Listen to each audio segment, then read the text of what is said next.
Hi, brothers and sisters, back for part 4 of Unlocking the Mysteries of the Bible with the Key of David. So I believe we finished at number 34, I think. I can't quite remember. I thought I made a note, but maybe I made it wrong. So we'll pick it up at 35, and tonight I wanted to share a couple other little studies, and one of them was on the Seraphim in Isaiah 6 and the allegory that we see lining up with it in Song of Songs. And the other one was on the arrival, and it's on the arrival of the Ancient of Days and how it looks like it's going to play out in scriptures. Now this is just my opinion, but it is based on the scriptures that I have found and managed to piece together, and so you can listen in on that or not. So we'll start at 35.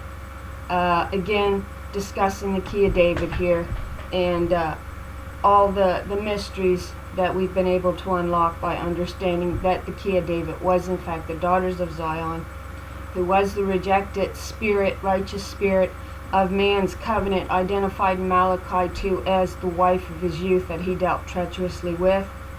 And instead he built up the harlot Babylon that would teach his lies and laws upon this earth, when the daughter Zion was known as the government of God, and it was her living waters that flowed from Lebanon that we see mentioned in Song of Songs 4:12 to verse 15, and then we also see the wife identified as where you're to get your waters from, which is your word, your law upon this earth, in Proverbs 5. So verse 35, because of the Key of David, we have come to learn that these daughters of Zion are known as the lilies of the covenant as well. Now, I don't remember how much I touched on this in the last 2 or 3 videos.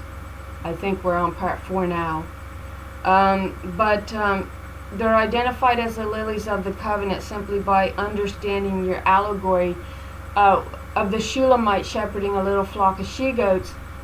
And as you continue to read on, these she-goats are in fact identified as the daughters of Zion and the lilies of the covenant that you find spoke of in Psalm 60, Psalm 80. Hosea 14 is another passage where you'll see Israel identified as the lily. They always want to put it in male. It's not. And I believe it's Isaiah 35 where it speaks of Israel being the rose of Sharon, which takes you back to the Shulamite in Song's Song, where she says, I am the rose of Sharon, the lily of the valley. And then by understanding that the she-goat identifying these daughters of Zion, then it leads you back to the Genesis 15:9 Abrahamic covenant, where the she-goat is the number 2 animal mentioned there, and the first one being the heifer, which is identifying the nation of Israel. So we understood that, and they are identified as the rod of strength out of Zion, sent to rule as the government of God upon this earth, as the presence of God. And you can pick that up in Psalm 110. They were known as the government of God, who went in the house of the forest of Lebanon, was another mystery we broke down, who flows like a living water from Lebanon, again found in Songs 4:12 to 15. 36, we had a little study in Habakkuk 2. Actually, I believe I did a study in one of my videos that took in chapters 1 to 3. Maybe I didn't get through the whole 3, but I got through the bulk of them. But the study in Habakkuk 2 verses 15 and 16 verifies the putting of false doctrine to her lips so he could make her his harlot. I mean, that's what we come to understand by putting the various passages together. Number 27, so when we understand that the yoke, and we do understand that the yoke is the man-made law, and the religious lies in law, which is the Torah, designed to yoke his sister under him, we then understood that it was the law that causes the desolation of the pleasant land, Israel. That's what we come to understand. And it says iniquity is shaped under the law. And the law that shaped that iniquity was the Torah. Now they want you to believe that it's the Torah that came from God. No, the Torah was the covenant between the harlot spirit and the righteous spirit. We see Christ walking the covenant with the righteous spirit, daughter Zion. It was her law that he walked. He was crucified under Roman law because he refused to walk the Torah. Why do you think the Pharisees were so up in arms over him? It was not his blood that washes us clean. It was the water that washes us clean. And he died for that truth. And he's also the new Adam because he chose the covenant with the righteous daughter Zion. And God promised her full restoration, Israel full restoration back to the dominion, that the dominion would be fully restored back to her as the government of God upon this earth, as the spirit of her covenant and rule. And Christ, the second heir, or not the second heir, but the new Adam is what he is, the second Adam, but the heir. So he helps her to claim that back, right? Okay, I've done this reverse. So 38, all right? We identified that the burden of the Lord that was spoken of in Jeremiah 23 was actually speaking about the children, right? That these men were referring to as a burden of the Lord. And it came down to the deliverance of the children through Mother God, who they were saying it was too much for a female God to deliver these children. Well, they sure can't do it. They can travail all they want. They can't deliver children. That's verified by many passages that we've read over and over again on this channel. But they were saying it was too much for a female God. And then these men of Baal, and Jeremiah 23 brings in Baal, brings in the wicked imaginations of their heart, and that they began to teach Israel wrong things, right? And so then these men of Baal began to dream dreams according to the imaginations of their own heart and started to prophesy, saying, Father, and they did, and you can read this over and over again when you get your full understanding, that they did begin to prophesy through a male God instead of the divine feminine who delivers children. So to prophesy saying Father instead of Mother, to which she says, your sword, which is identified as our word. Our tongue is called our sword, all right? And our sword, it says, your word, your sword, will then become your own burden. And you'll be no burden to me, because she says, I won't deliver you. And every man's word, sword, will then turn on one another as in the battle of Gog. And you do. You see the main religions of the world, the three main religions of the world, really turning on one another. And that was the promise backed up by the female God that they were casting down, rejecting, did not want in covenant, and her laws of peace, which they turned into laws of violence and imputed blood into her covenant. Number 39. So Mother is identified as the one who lays the heavens out, and she does promise to do the same for her daughter in Isaiah 54. And by it being the daughter that the heavens is laid out for, it is the mother that does this, because it's representing the children that is spread out through the heavens that she gives birth and life to. So when she says, I spread out the heavens and I'll do the same for you, it is Mother speaking there. And so she promises her daughter's tent is enlarged to dwell in. And it was a promise of her birthright being enlarged in Isaiah 49, which is the expansion of her birthright, which is actually the allegory of Ephraim, Israel, Heifer's ashes being scattered out into the nations that will inevitably cleanse them. That's what you see in your great allegory there. Number 40, the great wonder that God speaks of doing in our day, which you find in Habakkuk 1:5, is the daughter Israel's covenant rebirthed out of the dust of the earth in Isaiah 29:4, where she says, I hear a familiar spirit as of one that speaketh out of the dust of the earth. So she's speaking about the rebirth of her daughters of Israel, who's holding no guile in their mouth, or holding the covenant, the spirit of their covenant on their tongue, once again, which makes them eternal. They're akin to the stone that is cut out without hands and then grows into a great mountain, representing the capstone in Zechariah 4. But she is the stone Mount Zion, capstone, Zechariah 4, cut out without hands and smash the toes on that idol of a king as God in Daniel 2. 41. Truth restored through allegory is the pure language restored. They want to say it's the original Hebrew. No. You know, oftentimes on the pulpit they'll say, well, you can't interpret this in allegorical terminology. It has to be literal. You know, and it's funny, you know, if you're saying something that they don't want to hear, they'll say, no, it's literal. No, it's literal. No, the pure language restored, and where you're going to get your truth and your deep aspects of what the spiritual context is of God's truth, you're going to have to get the allegorical language of it. And once you understand the allegorical language, such as the key of David is the daughters of Zion that flows from Lebanon through the gateway in David's wall as the key of David in that allegory, then you won't understand. You won't understand what's going down. You have to understand the allegories in scriptures in order to get your deeper truths. So that is your pure language restored. Number 42. Solomon discovered the covering of Judah. We find this in Isaiah 22. Now, this passage in Isaiah 22 was one of the passages that we used to help identify just exactly what was going on when the men were casting down the daughters of Zion, that through these various passages we came to understand was the key of David, was the daughters of Zion. And Solomon discovered this covering. Now, I actually linked it to Gehazi's name. Now, Gehazi, for those who don't know, was Elisha's, I guess a good word to say would maybe be his understudy. He was the one that he was teaching to come up next behind him. And Gehazi's name meant the Valley of Vision, strangely enough. And what that takes us to is Isaiah 22.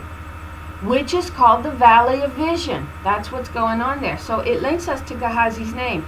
And what I speculated there is that because Solomon, King Solomon, is the one that actually daubs up the gates in David his father, that he calls breaches. And he's the one that we find changing the portion in the midst from the key of David to the key of Solomon, which means he changed it from the righteous daughters of Israel that he was supposed to be in covenant with, that would teach Israel the laws and the truth of heaven that would give them eternal life, to a harlot portion that would teach his laws, what he wanted taught, his religious laws. And part of this was discovering what it was that actually covered Judah and protected Judah. Now, if we look at the high priest's breastplate, we see these stones of fire identified, and they're encrusted in gold.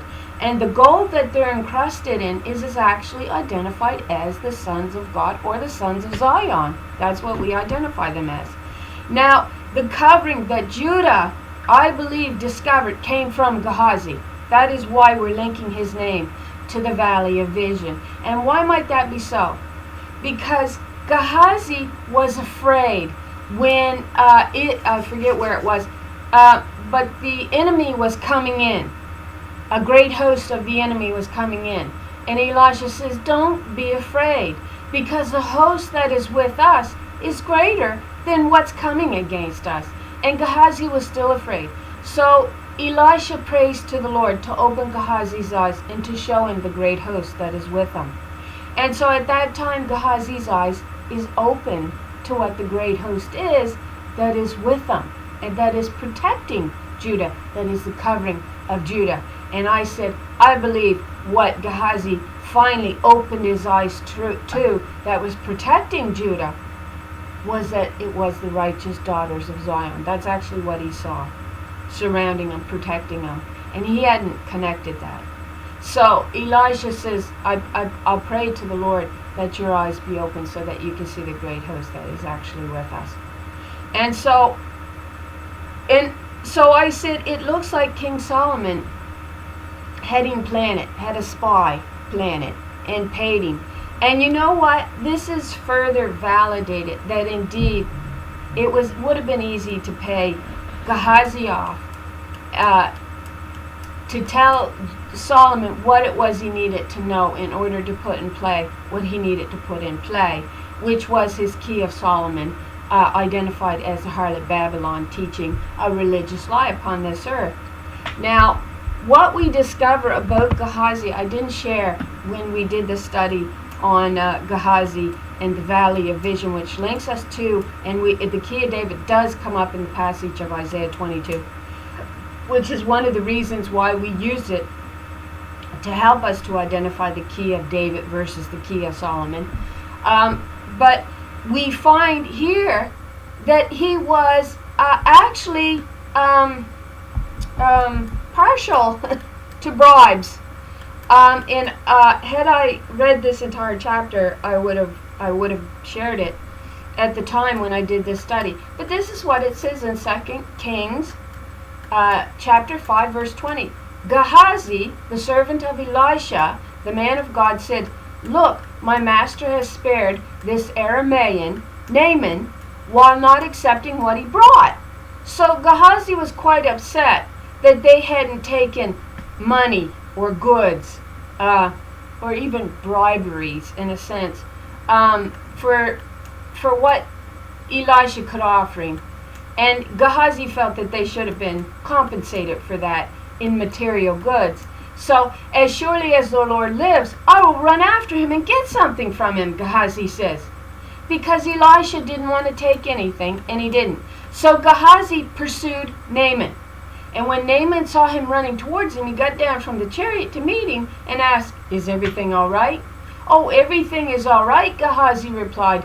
"My master has sent me to say, I have just now discovered that 2 young men from the sons of prophets have come to me from the hill country of Ephraim. Please give them a talent of silver and 2 sets of clothing." So, but watch what happens. This is so interesting about the character of Gehazi, because it does so link us. And there, of course, there goes my computer stalling out. But Naaman insisted, "Please, take 2 talents." This is verse 23. And he urged Gehazi to accept them. And then he tied up 2 talents of silver in 2 bags, along with 2 sets of clothing, and gave them to 2 of his servants, who carried them ahead of Gehazi. Now, when Gehazi came to the hill, he took the gift from the servants and stored them in the house, and then he dismissed the men, and they departed. But watch what happens to Gehazi. And when Gehazi went in and stood before his master, Elisha asked him, "Gehazi, where have you been?" "Your servant did not go anywhere," he replied. So he was lying, because he knew what he had done was wrong. But Elijah questioned him, "Did not my spirit go with you when the man got down from his chariot to meet you? Is this the time to accept money and clothing, olive groves and vineyards, sheep and oxen, men servants and maid servants? Therefore," watch this, "the leprosy of Naaman will cling to you and your descendants forever." And as Gehazi left his presence, he was leprous, as white as snow. So you see, he was subject to bribery. He was quite likely, just like what I was speculating in that video, that he probably was a spy trying to understand the deeper elements of what it was that was protecting Judah. And we know that Solomon wanted to know this. He was taking harlot wives from the surrounding Adamic nation, and it was by design. He wanted to change the portion in the midst representing the spirit of the righteous daughters of Zion to a harlot spirit that would teach his laws and make him a great king in the land. And so that's what we come to understand through the passages that we pointed out when we did the study on the key of David. So 43. So I just found that wow, because I hadn't went far enough in my study when I speculated that Gehazi was indeed a paid and bought spy of Solomon's to discover the covering of Judah, and then he had it revealed to him. And this valley is called the Valley of Vision, which is Gehazi, the meaning of Gehazi's name. So that was an interesting find. 43, God says, before I do a new thing in the earth, I will tell you of it. And indeed God will. You've been told through me, and through other daughters like me, I believe, what's about to occur. You've been told it. So God says, before I do a new thing, I will tell you of it. I'm not going to leave you in the dark on it, on what's coming and what's about to happen. Which again we'll get into with the arrival of the Ancient of Days. That's due to happen pretty soon, I think. 44, we discovered Satan's origins through a series of words. And the video's easy enough to find. That led us back to fallen Adam as the accuser, Satan. Satan became the accuser in the heavens. So we went through the word husband, which equals Baal, which equals Baal again, which equals Beelzebub, which equals devil, which equals Satan, which equals the accuser. And we know that the first Adam accused his wife. That's what he did. That's why it takes you back to Malachi chapter 2, where it says he dealt treacherously with the wife of his youth. There seems to be a distinction now in my mind, as I go deeper and deeper into the studies, between actually fallen Adam and the harlot, which are the Adamic nations that surrounds Israel, and Judah, which then dealt treacherously with the wife of his youth, which is identified as Israel, or the daughters of Zion. So, you know, we have this happening twice. First, Adam with his spouse, which then takes us to Judah and his spouse, Israel. So, when the first fall happened, Eve's seed became the blessed seed, which then the nation of Israel would come through, which was the woman's seed, wherein the covenant would then again be established once again through her seed. And then we see Judah dealing treacherously with Israel, right? Again. So we see it playing out twice, because in the Adamic nations, with the harlot spirit that taught his lie and his religious lies, were then surrounding the woman's seed, Israel, like thorns and thistles to come against her and to gnash at her and to tear her down as God's chosen government upon this earth. So we see all of that. 45, Nimrod was a mighty hunter. We did this one. Of the righteous, and built up the harlot Babylon. We did a video on this. We discovered that to be the great hunter, he wasn't hunting animals. He was hunting the truth out of the land. He was hunting the righteous daughters and then their righteous sons out of the land, is what he was up to, and building up the harlot that would teach his religious lies. 46, we realized that the law that shaped sin was the covenant between fallen Adam, which is the Torah, man-made law, and the harlot. We've discussed this over, so we'll just go by it pretty quick. Okay, on we go. Okay, so we broke this all down, I think in video 3, about the garment weaved together that can't hold together. All right, it just the web of lies can't hold together, and it ends up being allegorical to a cobweb body that can't cover them. That's what this is. But in that, I believe in that same video, we discussed the cherubim, which is allegorical to Israel, this great behemoth nation, and she's referred to as a behemoth in the book of Job. Let me just see this right quick so I get the chapter right, because I am soon to be done on this channel, hopefully. Let me see if I want to make sure my video is still running. Here it is. So we'll go to Job. Okay, so it is Job 1:38.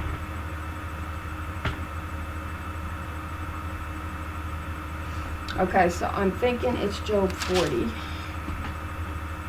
Yeah, Job 40 verse 15. And this is Israel, she. They put a male here, but it's definitely linked to, behemoth links back to a cow, a calf.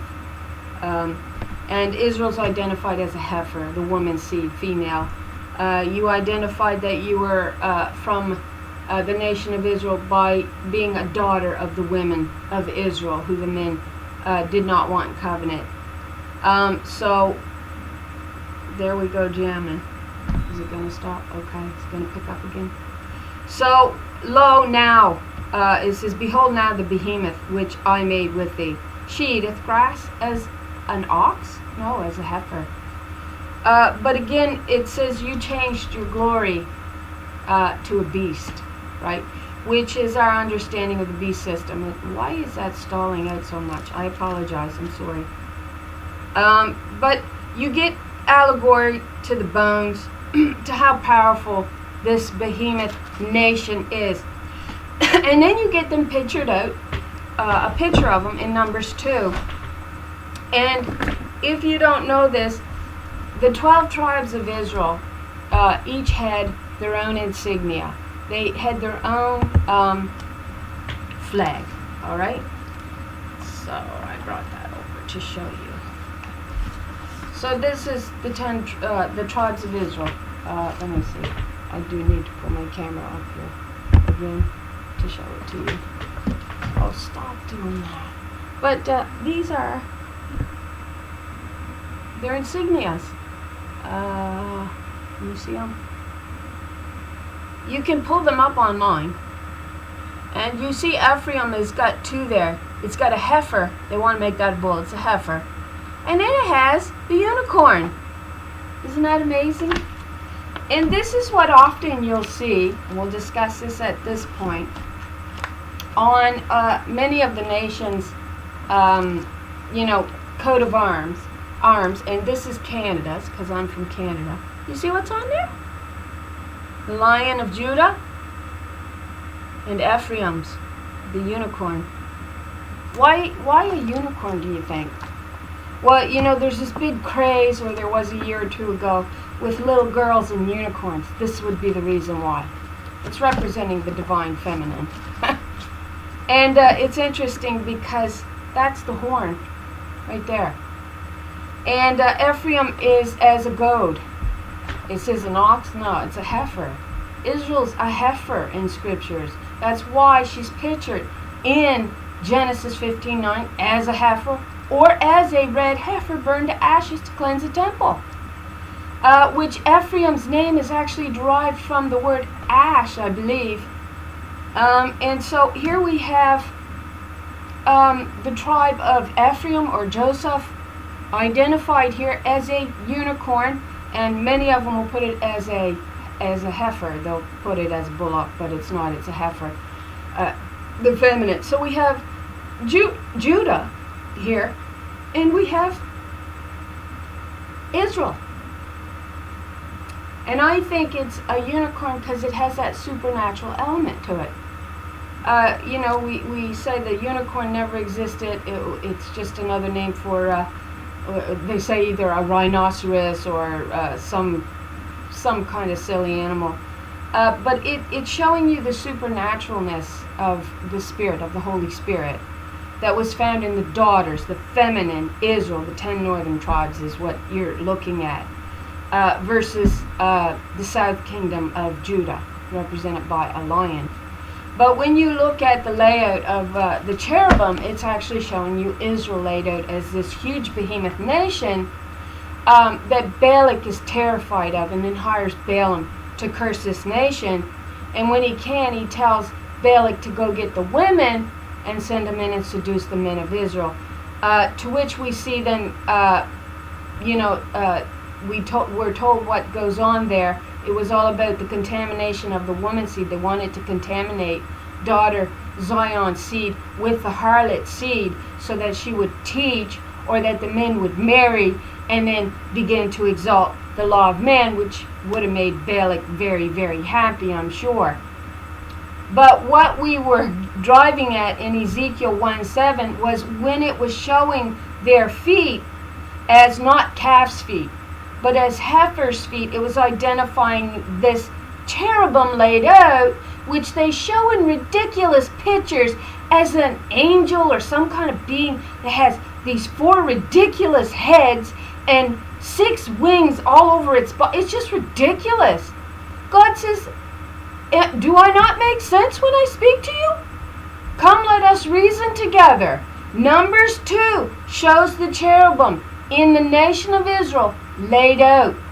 And once you understand their tribe insignias, all right there, and you can pull them up online, you understand that the cherubim is a reference to Israel herself. That's what it's a reference to. And when you follow the feet down, you get the heifer feet. Again, further identifying the heifer, which was Israel. All right, in Ezekiel 1:7. So people wants to get these ridiculous, oh no, you got to take it literal. No, you don't. It's allegorical to the nation of Israel. Make sense, please. Try to reason things out.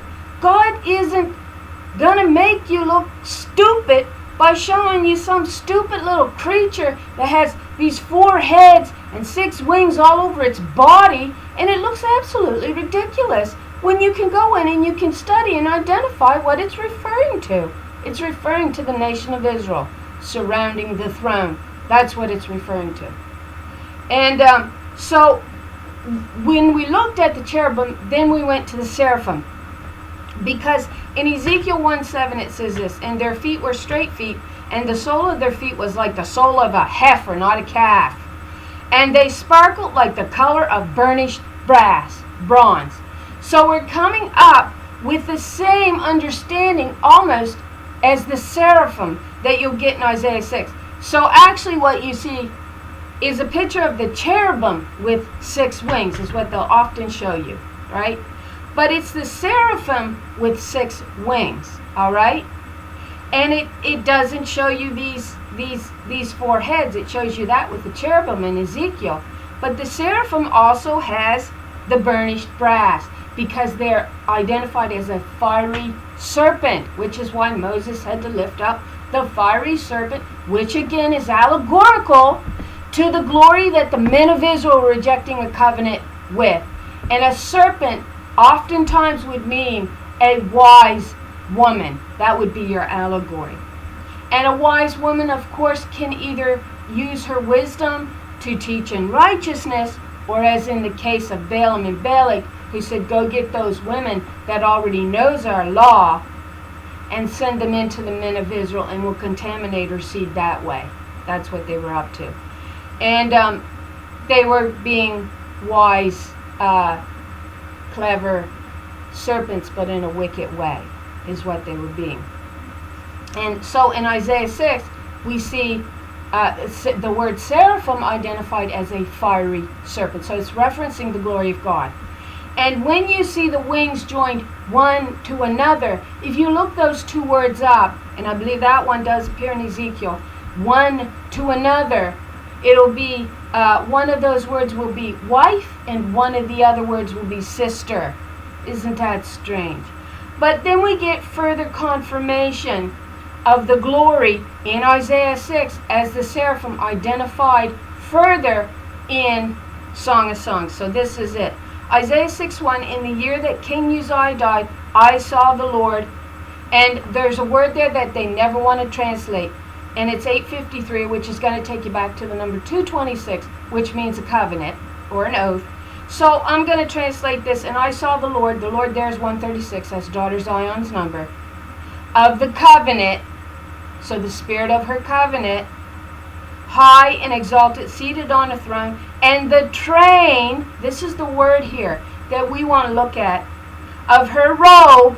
Robe means the female glory. That's what we come to realize it represented, because in Micah 2, the men were coming against these daughters and was ripping their robes off of them as well as the garment.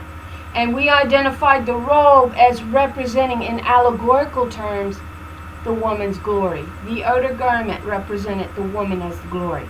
And so these men were as that men at war, it states in Micah 2, and were coming against these daughters.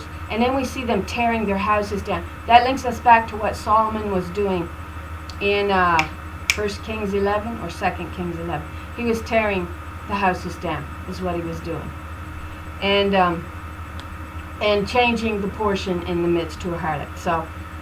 So the train of her robe filled the temple. When I think of the train here, and the train of her robe, I immediately thought of the hair. That's what I thought of. Because the woman's hair is her glory, it states.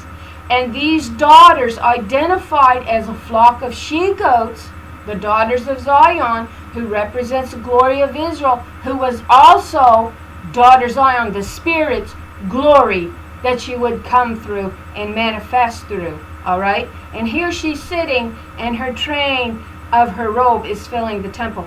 You find that as her hair in Song of Songs 4:1. How beautiful you are, my love. Oh, how beautiful your eyes behind your veil are doves. Your hair is like a flock of she-goats descending from the hills of Gilead. What did Gilead derive from?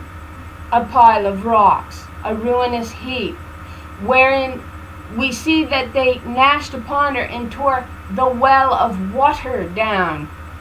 And she was your water, your word upon this earth. So we get this all in allegory. We also see the dove, wings covered in gold and silver in Psalm 68. Woman's hair is gave to her as her glory and veil. And then this takes us, when we see this flock of she-goats descending from the hills of Gilead, to Psalm 145 as her virgin companions following her into the palace. That's right. That's what you see there. That's in Psalm, what did I say, 145 or 45? I think it's Psalm 45, where you find her being brought in to the palace, and the virgins are following, her virgin companions are following behind her. That's what you're seeing here. And her train filled the temple, her temple. That's the house in the forest of Lebanon, which is identified as a palace that they will build upon. Zerubbabel, Babel says, I began the building of this temple and I will complete it. And she is referencing her inheritance, her daughters, as this great palace. And so in Psalm, I'll get to it. Make sure we get it right. 45. And what is it? It is to the chief musician upon Shushanim, the lily of the covenant. That's what that translates as. And so here she is brought in. Let me find the verse where she says the virgins behind her. And this is her hair, her glory, her power. Hair represents power. All you need to do is go back to Samson. When he lost his 7 locks of hair and it was shaved from him, his power fled from him. Those 7 locks was representing the spirit upon him. And hair is identified as power and strength. And it is the woman seen with hair as her covering.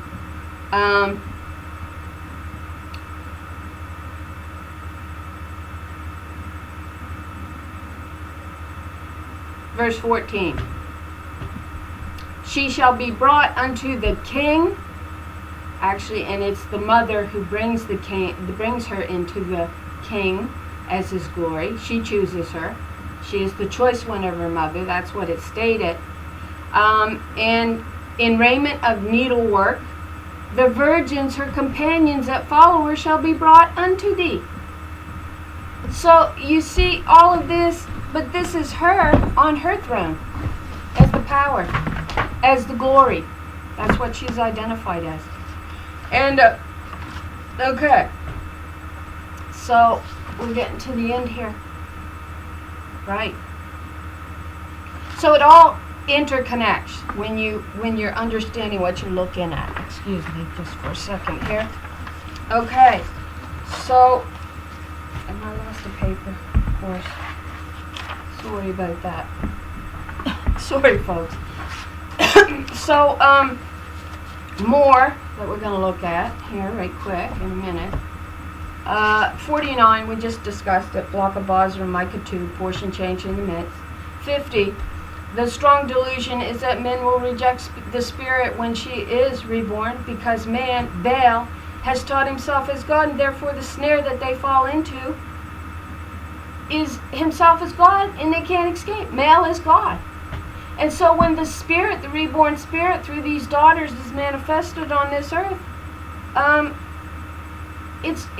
the strong delusion is their own snare, laid by their own hands. That's what it is. 51, glory, or the principal cast down, is identified in Lamentations as the daughters of Zion. She becomes man's footstool. And what is Solomon seen doing? He has a footstool made. That's what he has made. And this is important because of many, many reasons. Harlot wives that would come under him. He changed the portion in the midst. This is the reason why Baal, man, teaches woman under man currently. Men take the pulpit, and what do? They go, all creation's a stacking order going up, and then when they hit the woman, which was the last thing created, identified as the spirit of the kingdom and the glory, what does she do? What do? They make her come under him. That's what they teach, right? As the footstool, his footstool. No. She was the glory on top. It was to be her spirit that ruled the kingdom, and they cast her down, gnashed upon her, told a whole bunch of lies, shot arrows at her. We've discussed this in so many videos and shown you the verses where it proves that that was so. This reason teaches woman under man. Lamentations 2 leads to us our understanding that this principle exalted itself to the commander of the host. So the harlot spirit is what man exalted, and the commander of the host was identified as daughter Zion. Host means her children. And she was the commander of the host. It was to be her spirit, the principle of her covenant that was to rule the nations. And man didn't want that. He exalted the harlot. And so we see in Daniel 7 the host being handed over, and it says, truth staggered in the streets, and equity could no longer enter in. That's what we were shown and told. And so the commander is actually seen allegorically in Lamentations 2 as the daughters of Zion being cast down to the earth. And you also see that in the Valley of Vision again. We're going to look at that too. So the rising standard is the clean footpath, which is the presence of God, also the camp of God, the spirit of Moses. It's interesting. We could look at it maybe in the very final video. But the songs of Moses, where that song of Moses appears, it appears in at least 3 places. But it's really the song of the Spirit. And that song is gave to us by our beloved. We begin to sing when we realize the truth of who we are. And he gives that by showing his sacrifice on the cross. And not for the reasons that they want to tell us, which actually ends up putting woman under a man. And yet everything about him is contradictory to the way men of this world works and rules. It doesn't add up. And so he's the beloved that gives us a song to sing after he's dead. And it's the song of the Spirit is what it is. It's the song of his Spirit. And it's called the Song of Moses, but it's not. It was the song of the presence of the daughters of Zion. Then you see the Song of Solomon. No, it's the song of Joshua. That's who it is. 53, Day of the Lord is about the controversy. Now the word for controversy here, we're going to look at before we go on, is 7379. It means strife, quarrel, dispute, a controversy, which is a case at law. So God is saying this has been ongoing. All right? And you're not going to say a man's going to come and rescue you. Christ knows who he himself is. It's not debasing him or defaming him in any way to understand the nature of who he truly was. which was that he was the one in covenant with the daughter of Zion who exalted her laws upon this earth. That's what he did. He walked them and he lived them. He did not walk the laws of the harlot spirit, which is found in the Torah, which places woman under man. He would never do that to his beloved. He loves her. And so the controversy here is about a case that is still at law. So those who wants to say, well, we're accusing, well, I can tell you something. This is not being accusatory to understand the truth. If we don't understand the truth, then we are all headed to a bad pathway. So what was the controversy of Zion? So the day of the Lord is about the controversy of Zion, which was about the splitting of the pleasant land. The pleasant land is identified as Israel, the daughters of Zion, into two covenants. These two covenants are seen in allegory in Galatians 4. Now, this is where we're going to get into the Ancient of Days, all right, and how I see the whole case laid out and the arrival, which is imminent. And we see the signs of that arrival being imminent. Now, I'm going to do 54 here first. 54, 55, and 56. Then in 57, we're going to jump back. We're going to look at the Ancient of Days, the arrival. And what that really is shown being all about, which Christians have got it all screwed up. So 54, it says, who shall ascend into my holy hill? Psalm 24, verse 3 says that, who shall ascend into my holy hill? And they'll say, he with clean hands. No, it's she. That's the Shulamite. She's identified as her hands dripping with myrrh, which is going to lead us on further. So it is she with clean hands and a pure heart. So her fingers drip with myrrh when she gets up to open the gates to her beloved, because he can't open the gateway.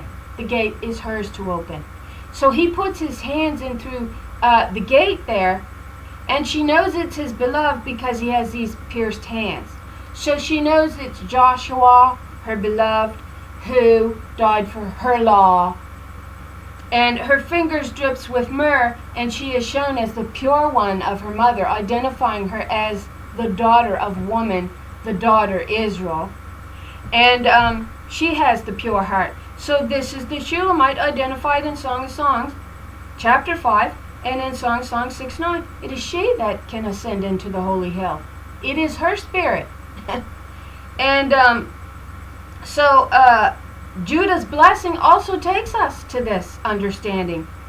He's holding the scepter for Shiloh, and that's why he's on the other side, all right? And he's holding it for her arrival, because she is the spirit that governs the entire kingdom. The dominion is fully restored back to her when she arrives again, when the Ancient of Days comes into play here. 55, myrrh, leads us to the word Mara. So Naomi says, call me not Naomi, but call me Mara. Why? Because life had dealt a bitter blow to her. But this word Mara links us to the myrrh trees that are standing in the valley, which that valley links us to the valley of disturbance, the low places where the daughters of Zion got cast to, because man did not want her in covenant. She becomes the outcast that no man sought after. So we find them standing in the valley in Zechariah, and it's these women, these horsewomen, that's what they are. And it's really the valley of disturbance, the valley of vision, to the casting of the daughters of Zion into the low places of the earth. God says, I will meet you in the low places of the earth. Lord, another word for Lord, it's a very strange word. It doesn't appear, I think it's 3 times that it appears, and it appears in the book of Daniel, and it's Lord, and it's Mara is the word. This Mara, this myrrh, is always seen with the women. It links us to the bitter waters. It links us to the Red Sea, the parting of the Red Sea that must take place. And so you can go in and look at all of those allegories. I believe we've touched on them in our videos at some point. 56, yeah, that's number 3050. But in Song of Solomon, or Song of Songs, not Solomon, it's 8, it's in verse 8, she's referred to as a vehement flame. Which takes us to the idea of a sparks, which we looked at, which takes us to the Western candle, which that never went out and was used to light the other 6 candles on the menorah. That candle was never to go out, and it was referred to as the Lord's candle or the Western candle.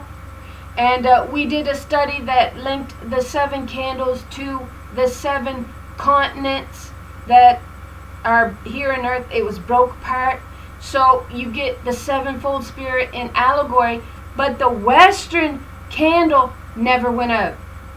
And so in allegory, you actually see the rebirthing of the daughters out of the dust of the earth as this spark of life returning with the covenant of truth.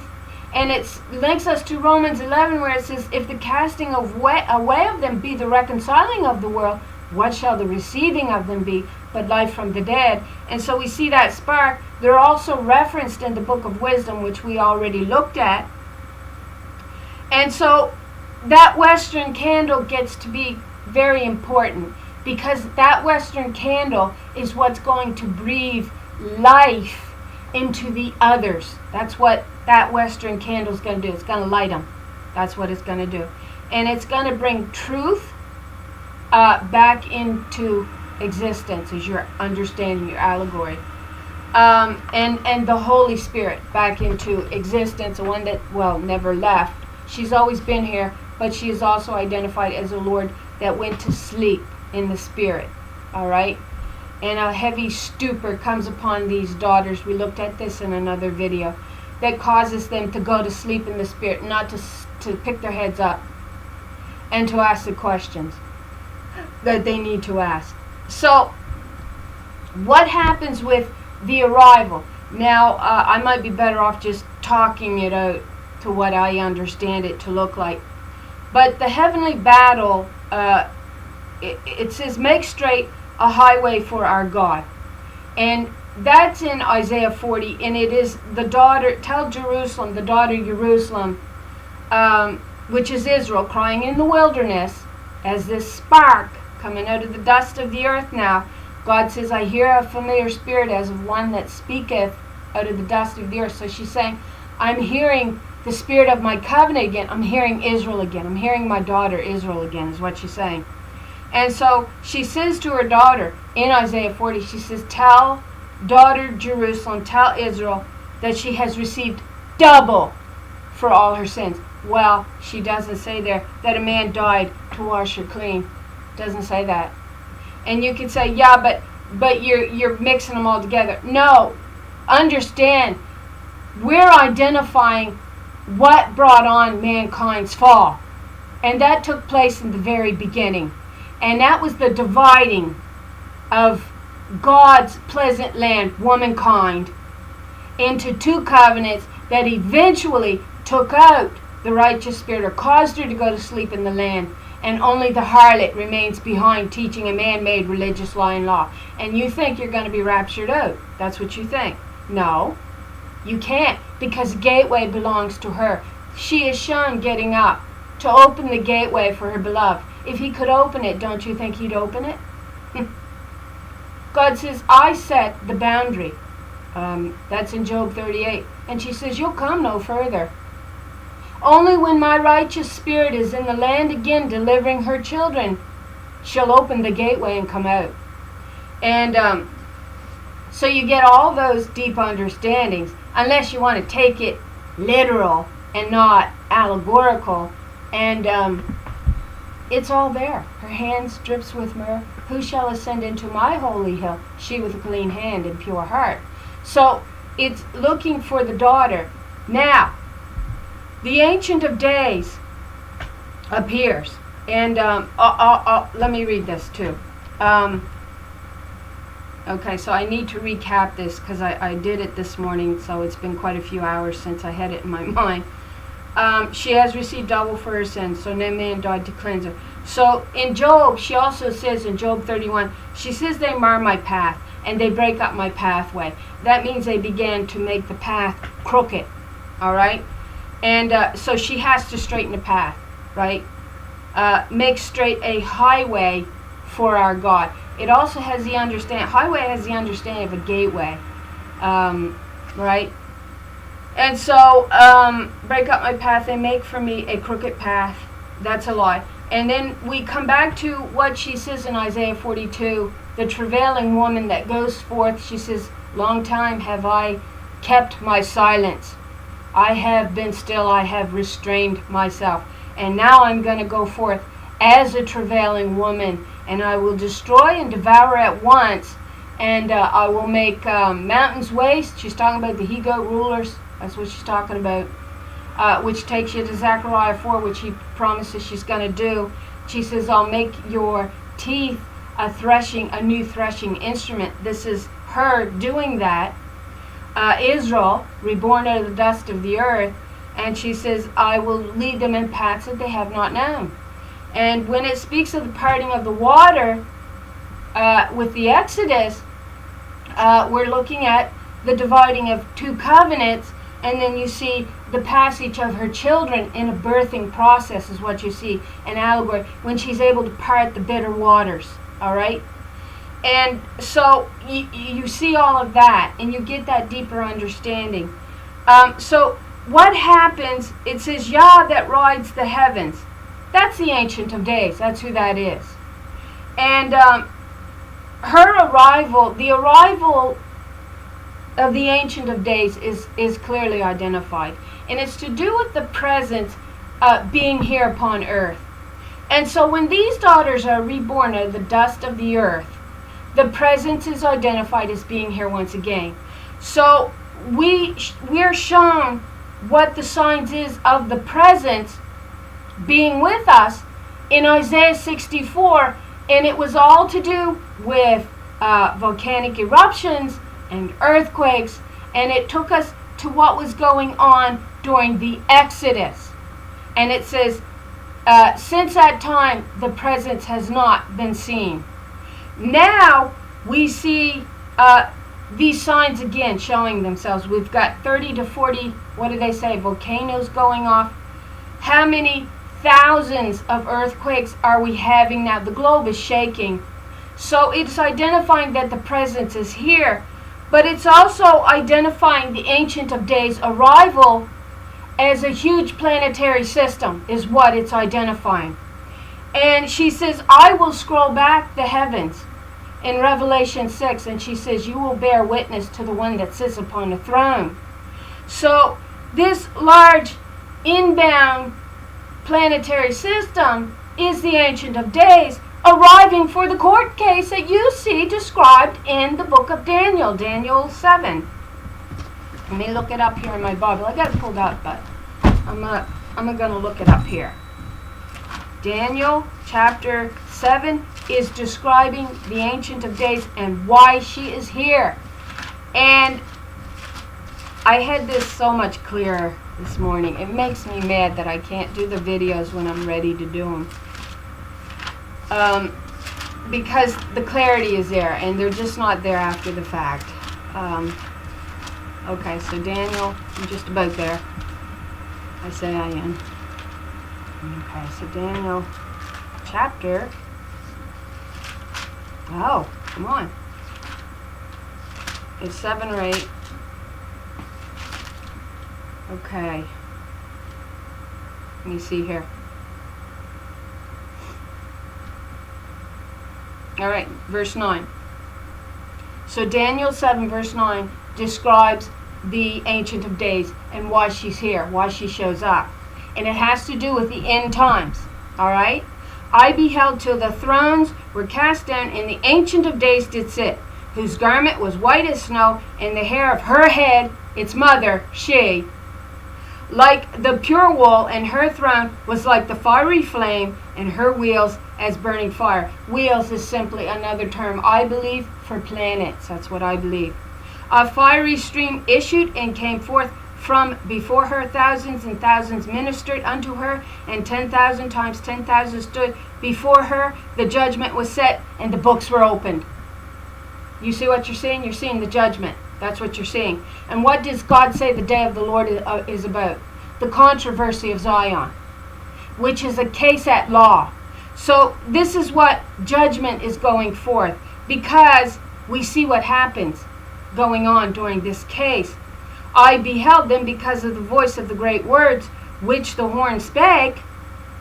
I beheld even till the beast was slain and his body destroyed and given to the burning flame. So that's the beast system coming down of this world. As concerning the rest of the beast, they had their dominion taken away, yet their lives were prolonged for a season and a time. And then I saw in the night vision, and behold, one like, it says the Son of Man. No, this is the daughter of woman being brought. This is Israel being brought. Came with the clouds of heaven. That's her witnesses. That's her 144,000. Go look the word clouds up in Greek. It means witnesses. That's what it means. And this is also the angel that you see standing in Revelations 10, taking back her dominion. She's got 1 foot on the water and 1 foot on the ground. It's showing her as the Holy One, the Spirit taking back her dominion. And she swears by she that lives forever. So one like the daughter of woman, that's Israel, came with her inheritance, her daughters of Zion, her witnesses, that are the Spirit bearing witness to the blood and the water. That's what they do, which is the dividing of the waters so she can birth her children out. And came to the Ancient of Days, and they brought her near before her, and there was given her dominion and glory. Daughter Zion is promised to have her dominion restored back to her. And a kingdom, and all people, nations, and languages should serve her. And her dominion is an everlasting dominion which shall not pass away. And her kingdom that shall not be destroyed. Now this is understood. I understood this to be just what I said it was. I, Daniel, was grieved in my spirit in the midst of my body, and the vision of my head troubled me. And it troubled him because he's been taught that it's man that rules the kingdom. And it is not. It is woman identified as the spirit that rules the kingdom, who did indeed get cast down, and then as the nation of Israel got split into 2 covenants, one that would teach man as God, God, God, male, male, male, and then the other one that became the outcast that no man sought after. Now, watch what else it says here. It says, this is what I linked it to. We see God, and I'm going to say it's the Ancient of Days calling here. And that's in Isaiah. Watch what it says here. We can draw this correlation. Now, I ain't doing it well this morning. I wish I'd have wrote it down word for word the way it came into my mind. But in Isaiah 63, God says this: where is she that put her Holy Spirit within Moses? The Holy Spirit. So we're also told this in, where is it?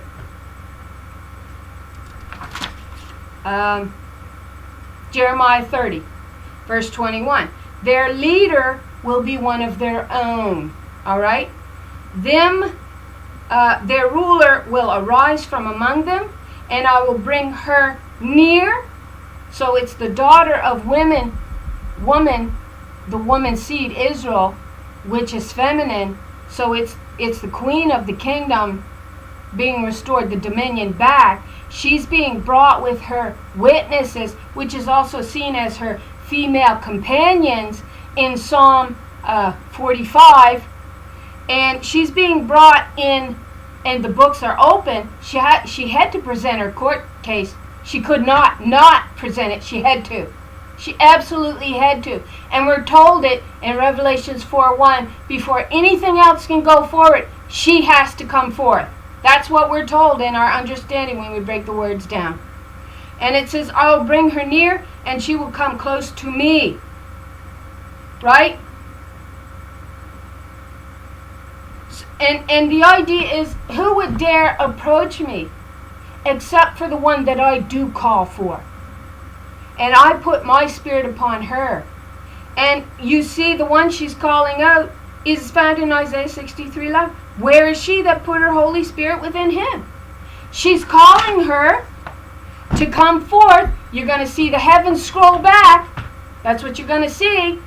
The presence is already with us. We're seeing all the indicators which is shown us in Isaiah 64 that she is present on the earth.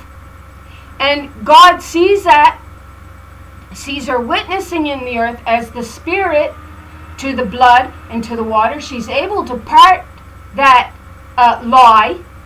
And she says, you didn't see God's footsteps. They were covered over.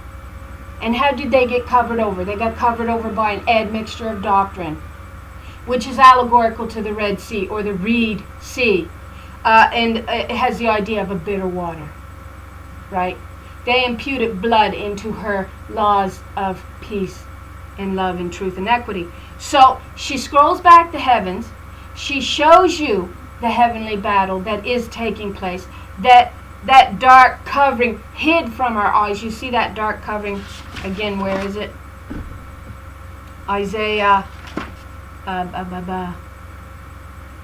25. Yeah, I believe it's in Isaiah 25. She says, I'll take that dark covering, that veil, that dark veil over all the nations of the earth, and I'm going to scroll it back, and I'm going to show you the truth of what's playing out there. It's a big heavenly battle going on. But when I come, you're going to see me. You're going to bear witness to me and my arrival, which just so happens to be akin to the effects of what a large planetary system would have on our planet. And so when that appears, it's as if the throne of God appearing for the judgment or for the day of the Lord, which is about the controversy of Zion.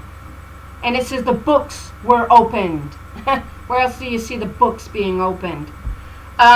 So you've got to go back into your Old Testament in order to really see what they did wrong in the New. And so she calls forth her spirit out of the earth, is what it looks like, for this court case that she has come forth for. And it looks like it's going to be a huge planetary system that's going to appear in our skies. You're not going to be able to deny it. At this point, the kings of the earth are going to hide in the caves, and they're going to pray for him to fall on them. Because you see, these ones have taken counsel against her holy ones, against her hidden ones, and have been very deceptive. Let me get it right here. So the point is, she says, where is my spirit? That put her spirit inside of Moses. I call her forth to me. And the only one that would dare come forward to me is the one that I call for. That's the only one that would dare step up, is what she's saying there. And so it's not son of man, it's daughter of woman, Israel, being brought back to her. And she is promised full restoration in the book of Micah, to which then after she receives her dominion, she is permitted to go forth in judgment. That's what it looks like. What was I looking for again? 64? Was I looking for 64? I think I was looking for 64. Oh, that thou wouldest rend the heavens, that thou wouldest come down, that the mountains might flow down at thy presence. What's that? That's a volcano. As when the melting fire burneth, the fire causes the waters to boil, to make thy name known to thine adversaries. This is the daughter Zion. That the nations may tremble at thy presence. When thou didst terrible things which we looked not for, thou camest down. The mountains flowed down at thy presence. For since the beginning of the world, people have not heard, nor perceived by the ear, neither has the eye seen, O God, beside thee, what she hath prepared for her that waiteth for her arrival. Thou meetest her that rejoiceth and worketh righteousness, those that remember thee in thy ways. Behold, thou art wroth, for we have sinned. In those is continuance, and we shall be saved. but we are all as an unclean thing. All right. So she says, but this takes you back to, I thought it said it right in it, right back to the deliverance of Israel in the Exodus. And there is none that calleth upon thy name that stirreth up himself or herself to take hold of thee. So again, that links us back to when we begin to cry out for justice. We begin for our case to call out, for our case to be heard, and for the truth of God's law to be restored back to earth, and for the equality of that law to be seen in the earth again. So we begin to go in, we begin to search for our court case, and to set it in order. The Ecclesiastes 12 coalith, and she says, now will I reproach you, and I will set the case in order. And then you see the daughter Zion here being brought to the Ancient of Days, her mother, and given back her dominion, which you see she's restored back to in Micah chapter 4. And we know she's the judge, and she's the one who can decide how it goes down, because she becomes the judge because the dominion's restored back to her authority to do so. And she's the judge that was struck on the cheek. You find that in Micah chapter 5 verse 1, O daughter of troops. All of it lines up. The Ancient of Days is going to arrive. All the signs are there of a large inbound planetary system. It's the throne. That's what you're seeing. Daniel 7, the Ancient of Days, the throne. She arrives. She scrolls back the heavens. She shows you who sits on the throne. She calls forth her daughter, Israel. She calls her forth. She says, where is my spirit? Where is the spirit? Where is the one that put her spirit upon Moses and led him through the water? Where is she? I call her forth now. And I call her forth to give her testimony. And at that point, which is about the day of the Lord, the controversy of Zion, at which point her throne is restored back to her, her dominion is restored back to her, and then she can go forth as the judge and thresh the nations. That's what it looks like. I mean, it all adds up. Now, I did a real rambly job on that, and I still have another video to make, and I hope it'll be the last one. If not, then it'll be no, I can't see it going over 6. I hope to wrap it up in the 5th final part of Unlocking the Mysteries. And it's just amazing what we've been able to unlock. And we know Israel's name means God wrestles.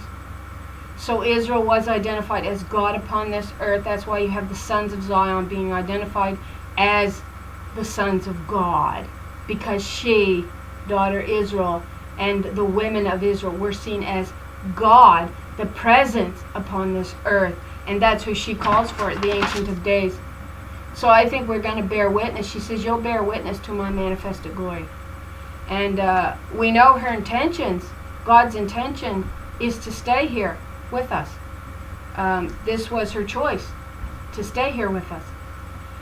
And I think I said everything I wrote down. Yep. So who shall ascend? He's holding the scepter for Shiloh. And we know the threshing of the nation belongs to the daughter of Zion. We've discussed all of this stuff over and over again, so I'm going to end it there. I thank any for watching my videos, for coming along on these studies. I appreciate it. I hope the Lord blesses you with an abundance of truth, and I hope y'all have a really nice day. Thanks.